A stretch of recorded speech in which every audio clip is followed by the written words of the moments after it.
It was in one of my doubt periods. And I remember I was coming around the back of the studio, and I had some of these branches under these trees, and my son, who was just going into art school now, following me, wanted me to do some of these organic cast things. And he saw me coming around the corner with these, dragging these things, you know, these limbs, they're, but you know, some could go 15 feet long. So shape was no problem. It was cheap to do. I didn't have a lot of money in that period of time. So I just started to build that thing, and I got down on the very bottom. I'm not really a carpenter, although I did some rough carpentry. But I got on the bottom, and I laid, I think, 10 2 by 4, about 8 feet wide, as the bottom of the boat. I didn't build the very bottom, because I thought it would be just too much of a drag to figure out how to do this thing, engineering. And I thought if I did a homemade kind of a boat, I'd be more in my situation, or really not. And I would always say I'm not really interested in just doing a boat here. This is and sure enough, when I started to build that, it was coming out like some kind of a skeletal mammal or animal or a whale, a fish. Well, that goes hand in hand with the graveyard period, and what all that confusion was about. Some of my friends, even some of my friends, said, "What are you doing with this? You always get this." I would end up listening to it too much, and I would be better off just go home and figure out my problems there. But what are you doing with this? I think they saw me as becoming religious, which in true fact I did. Isn't that something?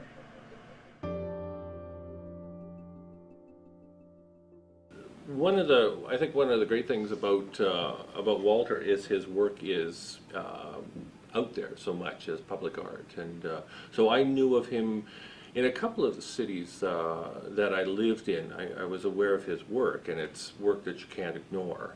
And so coming to London, I guess about 12 years ago now, I was really looking forward to meeting him and seeing who the guy behind the work was. And it was a real eye-opener.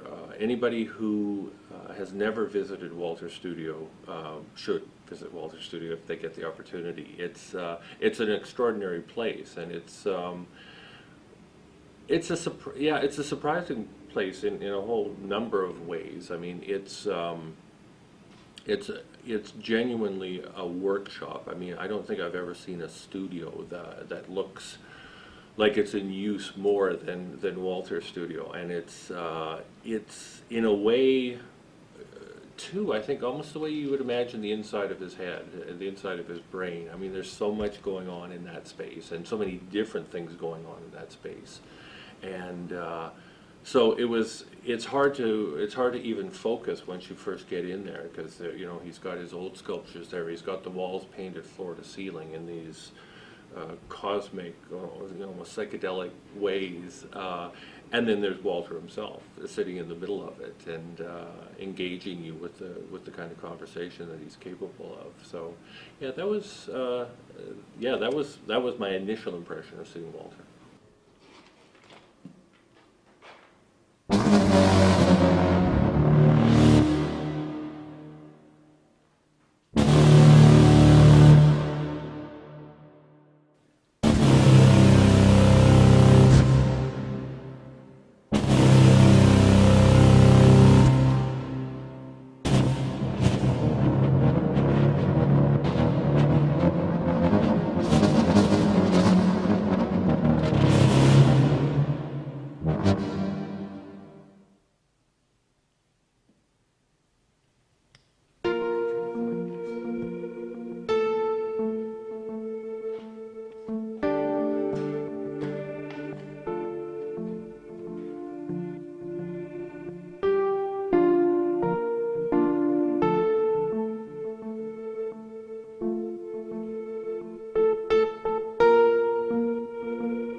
see, here's hand geometry.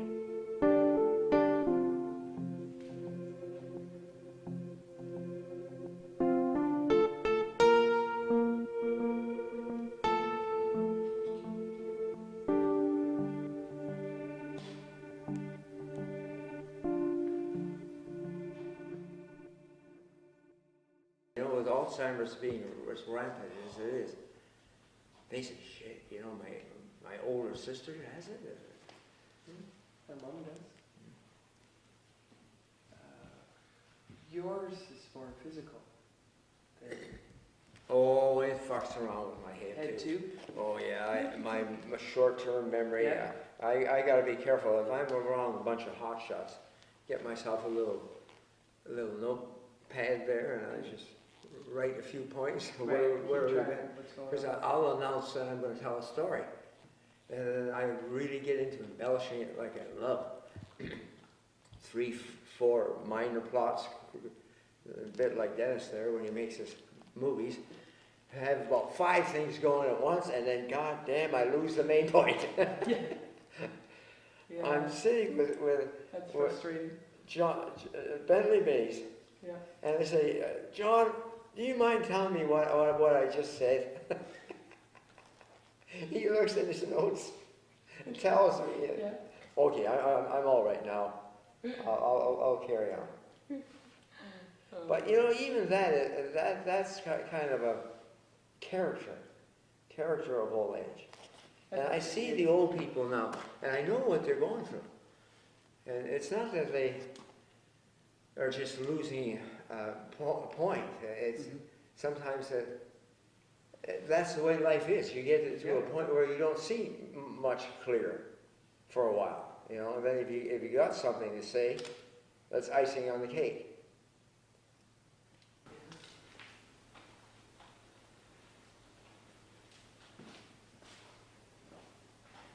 The whole space and time theory that everybody's working on that art, it seemed like in my case, I was about 2 years ahead of time. The people talk about space and time, and it's just like, now it just burst out into a conversation, like it's something very ordinary.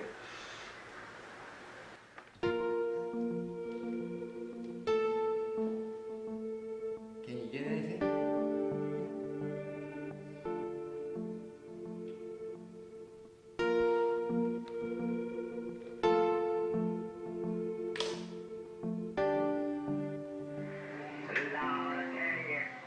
Now this is, there's no music here in this beginning here, and it's kind of neat. He's singing on and off key. Yeah, no, it's good, it's fine. And he'll rumble here for about, I didn't put the second count on it. I suspect it's about 30 seconds here, by the time he gets through. Now he says they're coming up CBC. Sing the blues a little while. Now listen to this, but he's not through. He's got a little more to say. Everybody know, gonna say, you're gonna have.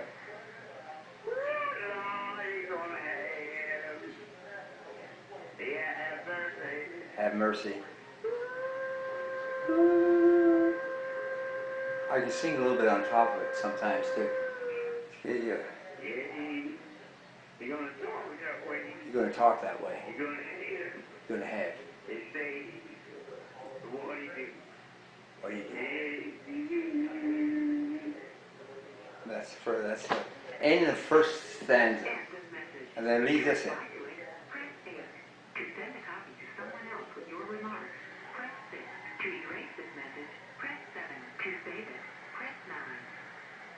Okay, end it up. Oh, yeah. You know, when Robert was around here, I should have taken piano lessons off him. Yeah. Yeah, because he could play a little bit of boogie woogie. Oh, you know, yeah, that would be shit, and great. I never thought of it. Well, no, you wouldn't have been. Because I was always singing with him, you know. But you didn't do the band thing until. No, When no. did that start? When did the Walter Band start? When St. Thomas guys were coming over and they were playing, and the membership was rather vague. But that was the first time I ever sang with somebody doing guitar beside me. And I said, geez, that's fun. We know Walter in many different guises, and so we all have sort of different experiences with him. I think what will happen tonight is we can also share that amongst us. Now, I don't know, Walter, if you would like to come up and say anything, or if you'd just like to go into the music. It would be nice if I fell here in front of you all. I really don't have to speak, but I'm going to, even though I huff and I puff and I blow your house down,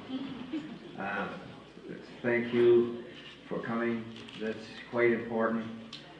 We all got work to do, and recently I've been writing out a new contract with myself if I want to start developing a storyline behind a project I call the Garden Party. And the Garden Party is our earth, and we got work to do, people. So with that, good night. You're here. We're going to play some blues, and we'll have some fun, and my tremor will stop. But I also want to tell you people I'm doing fine. I'm learning how to pace myself, and I'm working, I'm cooking, I'm on fire. And yes, this is Walter at the dials here. I'm gonna sing a little blues for you. Lord, I tell you. He ever gonna know what he say? The old man playing the blues, singing that way. Yeah, he ever gonna know? Come from CBC. I'm gonna sing blues a little while. Now listen to this. Everybody know,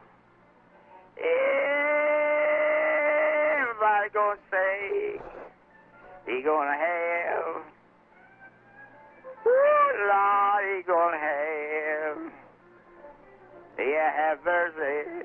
End of message. To reply to it, press 8. To send a copy to someone else with your remarks, press 6.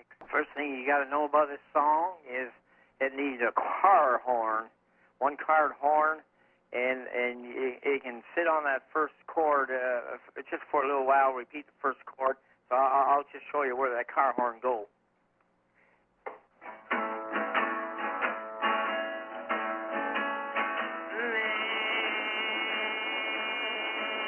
Since I met you, baby, I'm a happy man.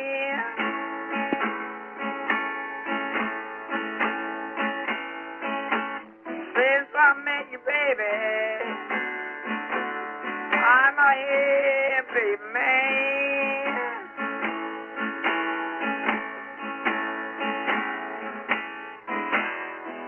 I'm gonna try to love you every way I can.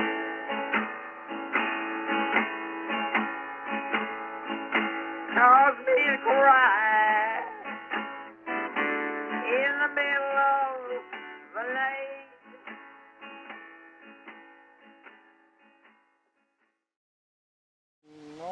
Yeah, what was Walter like when you first met him, and how you first met him? And well, I was in grade 9 and he was in grade 12. And of course, he was the best dancer at the school, he was the best dresser at the school, and he didn't pay any attention to me. But I think I matured by the time I was in grade 12, and he kind of got the idea that maybe ask me out for a date.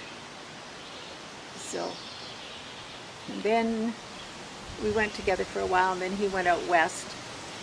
He was going to go out west in, I don't know, Vancouver or someplace, and halfway out there he decided that he missed me, so he came back. and the rest is history. Was he doing his art then? Well, he was, yeah, he was doing sketches and drawings and stuff.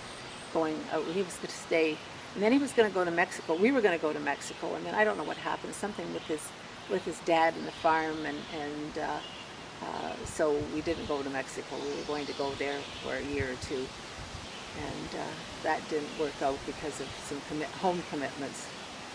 And but I don't think he didn't make it to all the way out. I think he made it to Banff, and he turned around and thought, "No, I'm coming back to her." So how long did you go together before you got married then? Very short. Short time. It seemed to last though. 53 years. Yes. It did, yeah. So, and it was. We were always excited to see each other. It was a nice love affair, and it was always respectful, and we did a lot of things together and had a lot of laughter, and sometimes people didn't see Walter's humorous side. The kids and I were just talking last night about how funny their dad, like he could have humor, very dry, wit humor, but mostly I don't think a lot of people didn't see it. They saw that staunch artist front that he had. Early stages of a composition, I often use a mock-up that's almost life scale, and I'm able to conceive of the shapes and forms and the subject matter,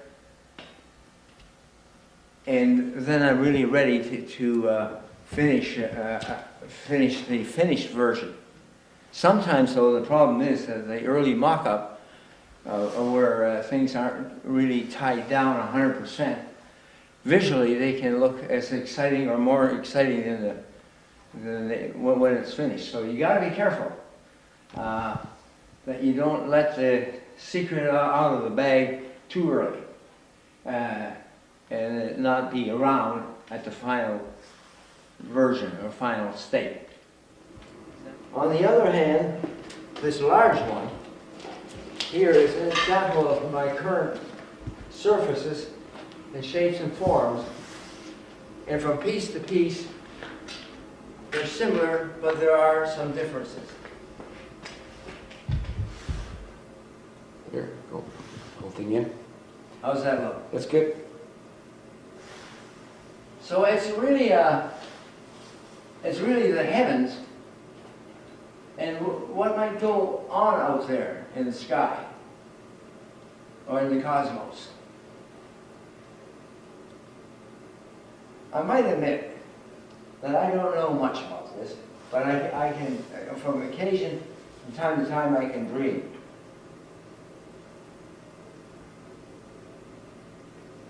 Dream what it might be like. Again, I speak of life, birth, and process, and dissolution. The cycle of life.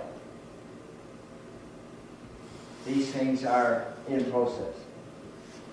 They're going somewhere. Where do things go? That's the question, is it not? Where do things go? Where do they come from?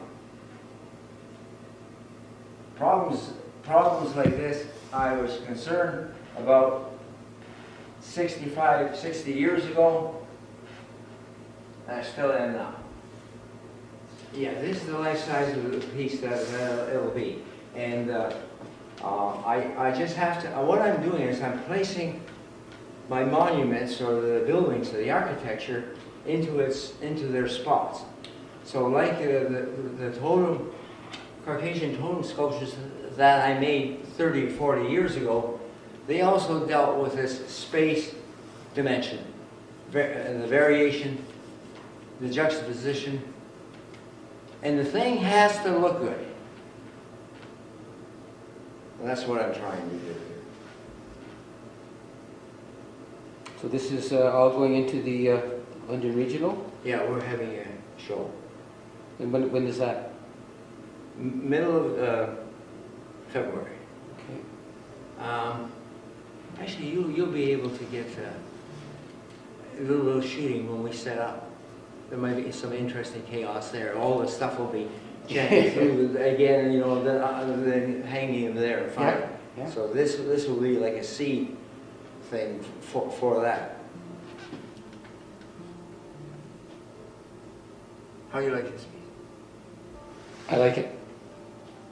What I'm thinking of doing is having a bit of a black background painted right on the gallery wall, so that these three or four sections are. This is very sculptural. It's not just a painting. And I want those plates as they were. They're not totems, but they're totem-like in a way yet. With the seams between the sections.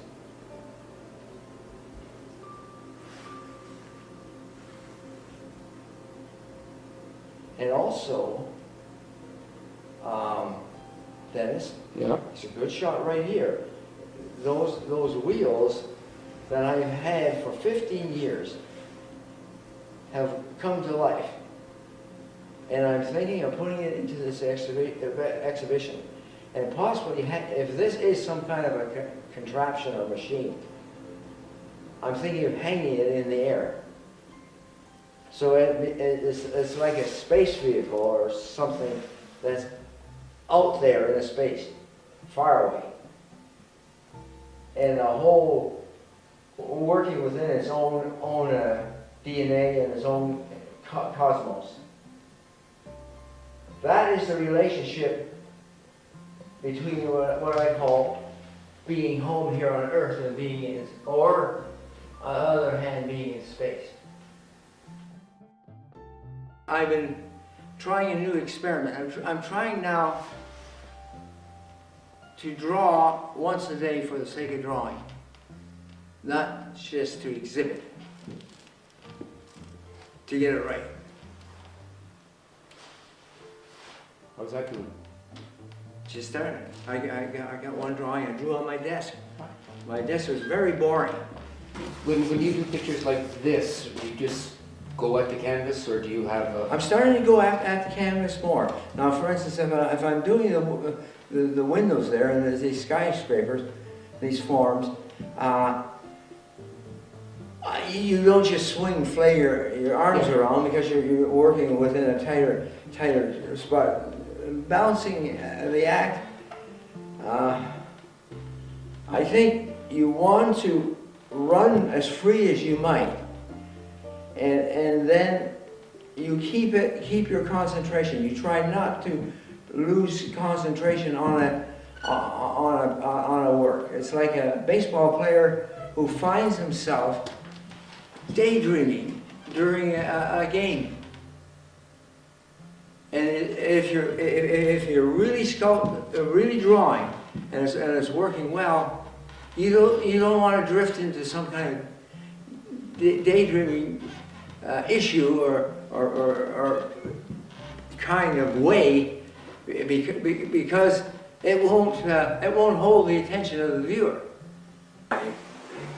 I'm going in this series, obviously. I'm off to the moon, and all the jokes that have been centered on me lately, which I think has been positive, of me being a little bit far out. Oh, yeah, but... I think when I was a kid, it was good, yeah, it's good. It's a hell of a lot better than being normal. Or being bored or boring people. Or past your prime. Now Past you're, your prime, yeah. you're getting into some new stuff, which is You invigorating. get the old Pat Ewing thing, people need a Pat Ewing and need another Pat Ewing. So, okay, I'll stick my hand up, I'll take a shot at it. Especially if I want to work, I've always been a little bit audacious, but that's also seen through my energy. So, whatever day you want to throw me, I'm game. If I can play blues and rock and roll. Okay, it's fabulous. Oh. Yeah. Yeah, I'm gonna see what we've got here with just the footage that we shot today. Maybe put something together. It might inspire some things that you have a look at Well, it. like for instance, the thing with the ladder, we might have to do a shoot too, if you want to use that. Yeah, do you have a wooden ladder? These slashes on these two, they're like laser beams. They're like energy that's either applied or is measuring. These slashes maybe are also part of the recipe, or part of the and part of the environment. This also is about energy. It's about cause, drive, being, form. I always have seen a link between mechanical things and organic and curved and growing things. I see them as two issues, but working in opposition sometimes, but also creating a dynamism and the possibility of a new state, of a new world, a new cosmos. With Walter's work, there always seems to be kind of an inside-outside thing going on as well, and so it's a body, but it reminds me in a way of, there used to be those great in the Encyclopedia Britannica, they would have picture of the body and the clear layers of the body. So you get the muscles and you get the organs and you get the circulatory system. And looking at Ghostship, it has hints of the circulatory system as well. It almost feels like what's under the skin and muscle of an animal. But then the more time you spend with it, the more that kind of fades away as well, and they become these kind of mysterious objects that don't necessarily bear any resemblance to the natural world, and they in a way feel like they're creatures of Walter's imagination or images from Walter's imagination that don't necessarily need to have any reference to the natural world.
There's two planks. If they have to set it down, they should carry those planks. Okay. Just slide it Underneath them. underneath. Okay.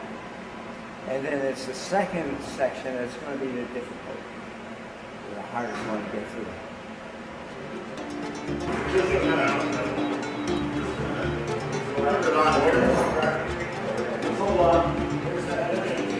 There's a car right here. They're on the table.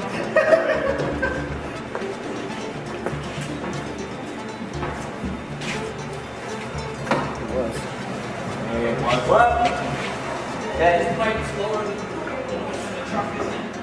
Are you talking about these? Okay, when the bracket's at the end,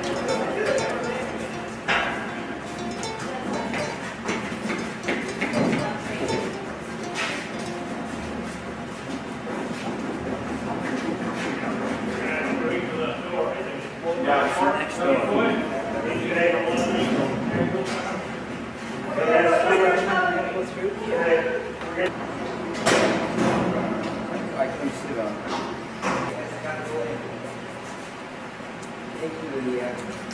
Has to go through the doorway that's 70 inches. tape on it, but I. 60 wide, but 50 wide. This is the widest point here.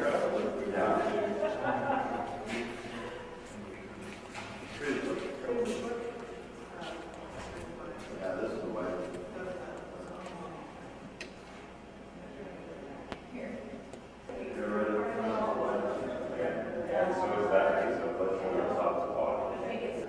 Is Carl Schaefer dead? He is. Oh, off the bat. Yeah, that was his. Aaron would love that.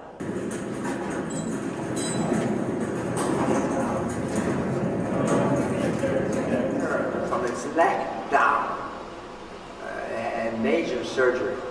And at one point I actually cut the old body off and I twisted it around, and I had it going sideways because I began to link up my energy and my, you know, the forces in the thing.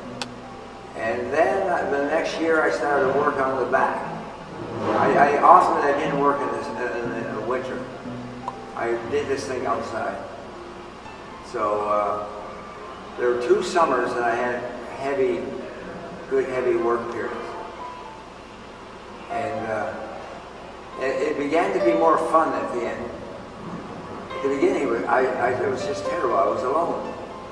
I had to start. You ever feel bad when you haven't started a project yet? You're sitting out there on an empty shelf.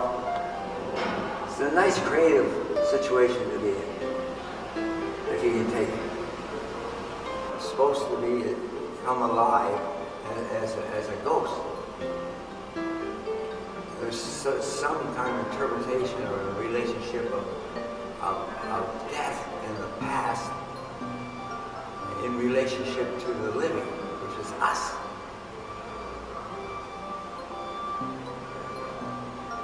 And it just scares people sometimes, but they're drawn into it like bees into honey.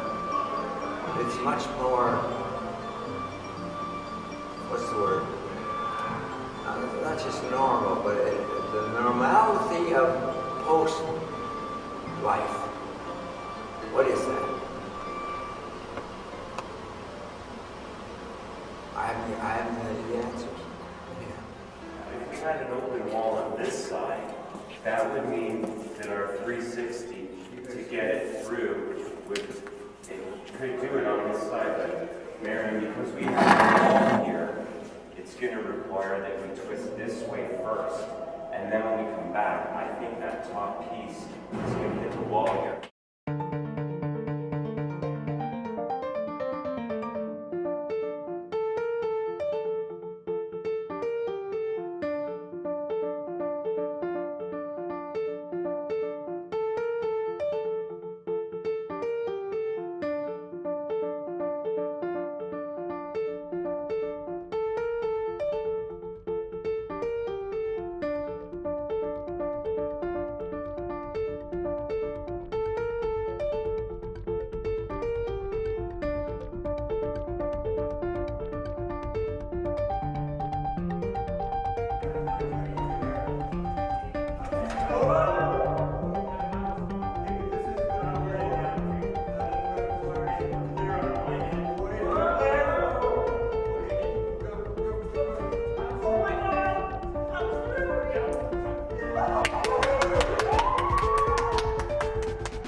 black sculpting. What are you working there? I mean, are you... Well, as I say, one project that I did is, I'm going to have 2 black brute pieces, group sculptures. There's one laying of 5 units out there right now. They just said, as if, hey, we're here, we got to be finished too. Is that part of the last when you had the exhibit at Gibson? Yeah. You had those. Yeah. The large. That you were painting the last time you were here. Yeah, and we got them all together. So I'm told. I didn't even go yesterday. Oh, for the one at the guy that I knew just had it in him, and Marion asked him if he wanted to give us a help, and he was good. He got the groove of the show. You want a statement on it? Yeah. Okay. Here we go. Everybody's interested in capturing energy. This is sort of what I fantasize that energy is. If it was the cosmos, you'd say yes. And since Hubble, I wonder whether we're going to really see more, because we can't really get out there anyway. But so is the nature, and so is the man, that he needs to explore his parameter. And I think this has been an interesting time these past 2-3 years in the world. This wall piece is in process right now, and to me, I'm just finding my way, and I'm rather enjoying doing this sculpture or drawing. So I'm used to being a sculptor. But there's going to be sculpture in it as well. And it's mainly an area of land somewhere on Earth that is nearby. There's a city, and I'm just trying to gather some of the energy that's in this land and with these people. Now, I didn't know what I was doing, so I was just stretching all over the place, trying to work, also dealing with my problem. I spilled paint can, so somebody spoke last night there, and I haven't cleaned it up yet. Just trying to do stuff. And it began to work. But then, when you put that shot there of this thing, where we had the stadium concept. Mm-hmm. We had no idea. We sort of call it a stadium because parts of this room and all the stuff reminded one possibly of a stadium. Mm-hmm. And I had no other words, no other ideas. But since then, I began to see, well, that's interesting. A stadium. What would a stadium be? So fire over on that one right over there. This is about a possible haven or sunbathing. And I'm also not totally sure what, but they are starting to come. So I have some pieces that are a little bit more primordial and tougher, and some are, I also think that they're also beautiful. What do I want? How can I show this besides it's just being shown by education, that sort of thing? So, what? A commercial showing. You want to be able to show people who would put this up someplace, like a. It could be. I mean, you could go to you could get, say, for instance, a town like Cincinnati. You could go if you knew somebody go to Cincinnati, you can get your foot in the door. Mm-hmm. Show it to some of the people and say, look, we can build this kind of thing here. So it's like it's a little museum. Mm. But it's a maze, but it's not a. We have to do the floor too. Yeah, I mean there's focus here of planes, sides, ends, what have you, and you could even design it so that the outside of the piece of the 2x4s could be joined in the visual effect, where you could it'd be like an architect. Like I saw Lieberskin show his models and his drawings, and it really inspired me because I'm working on this as well.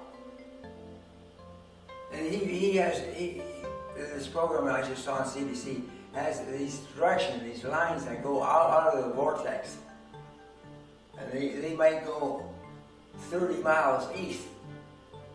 The bloody lines, and he's lining them up with maps and whatever, and he's getting all his zones. I do that. This is the frustrating part about it. This is like looking at a big feast, and do you want to eat it all? Yeah, you want to eat it all. you don't know where to start. You haven't got this limitation thing declared. No, you've been working on this since last year. Yeah, and I had to make it up. There's no disguise here. I mean, you're trying to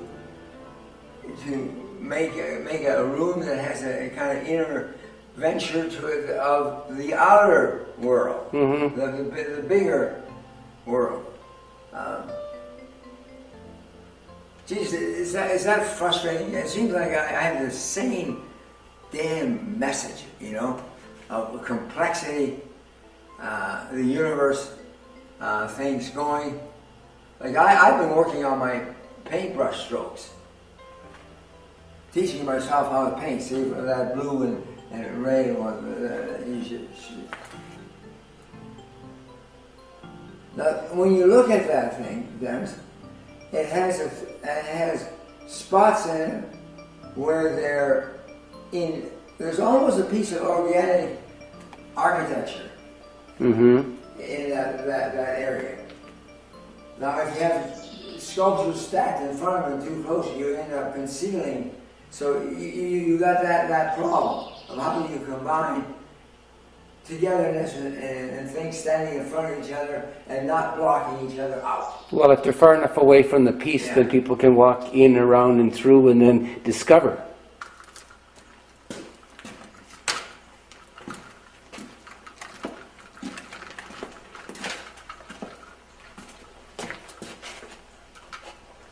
Interesting shot there too.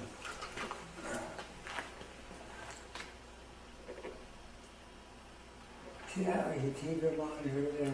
There's some faces in there. They always come. Where do they come from?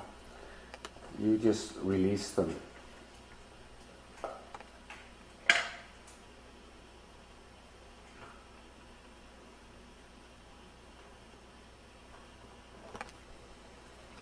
Well, it's got to be overwhelming, isn't bad. I mean, there's well, lots. What is it? There's just lots to see. Is this a site? Is it a city? Is it the environment? I think it's behind the scenes of the cosmos, like a lot of your other stuff. It's the workings of the machine behind the illusion. Because you, as you say, you keep on seeing all these TV monitors and people behind, so you're sort of breaking through the surface and getting to the nitty-gritty of the essence, the unknown essence.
we always had students here, at least for over maybe 12, 15 years of our life. We had students come and stay for the summer. And it was an exciting time for them, and I think Walter really enjoyed it too. And I think I got a break from talking art. Or listening. Or listening to, yeah, you're right, listening to art talk.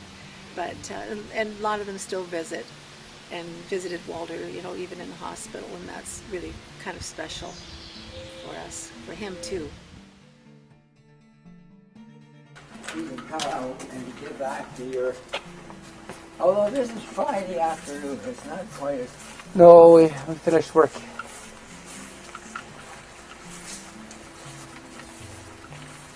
No, I'm not going to open that. Hell with it. No, we don't. Here's a piece I'm thinking of doing. 10, 15 years I've had this piece around, and I worked on it, you see, with the organic, and a little bit in the front, so it's like a wagon. It's going to be hitched together, so these are the front wheels and these are the back. And there's going to be like an axle with a pipe going up.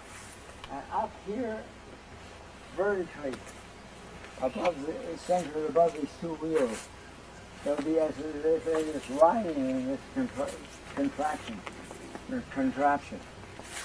See that? And it's going to be like a geometric figure. And his feet are going to be here.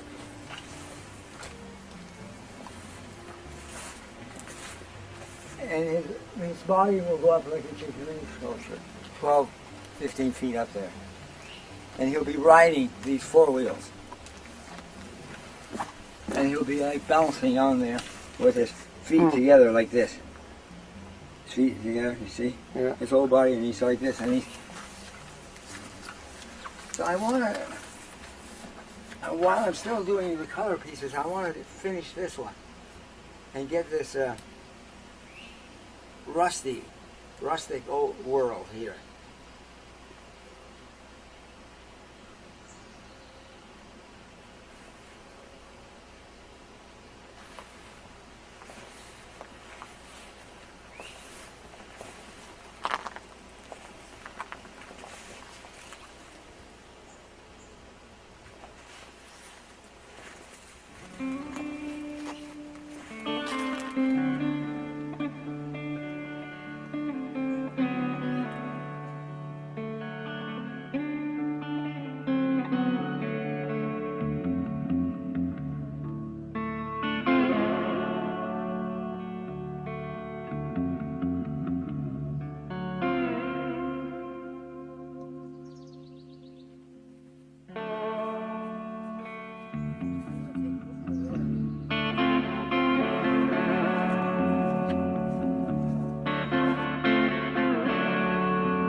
I called Walter and I said, Walter, is Michael Gibson calling?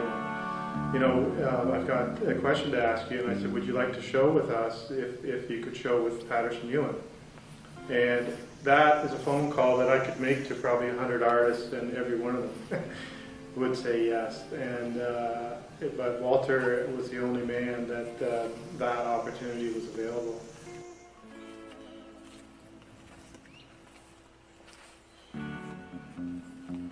His place in Canadian art history is pretty firm, but I think like anybody, it's up to us as collectors and institutions and recorders of history to make sure that people know about him and continue to know about him. It's one of the things that one of the things that you're doing, and it's one of the things that we're doing. I mean, we bought a major work of Walter's last year, and you know, we spent most of our acquisition budget for the year on that one piece, because we're really the collecting institution of record for Walter's work. And so if we don't have a representative sampling of his work across the years, we're doing a disservice to him, but we're also doing a disservice to everybody who cares about, you know, Canadian art and Canadian art history.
I don't think there's enough time to really go into every friggin' theory there is.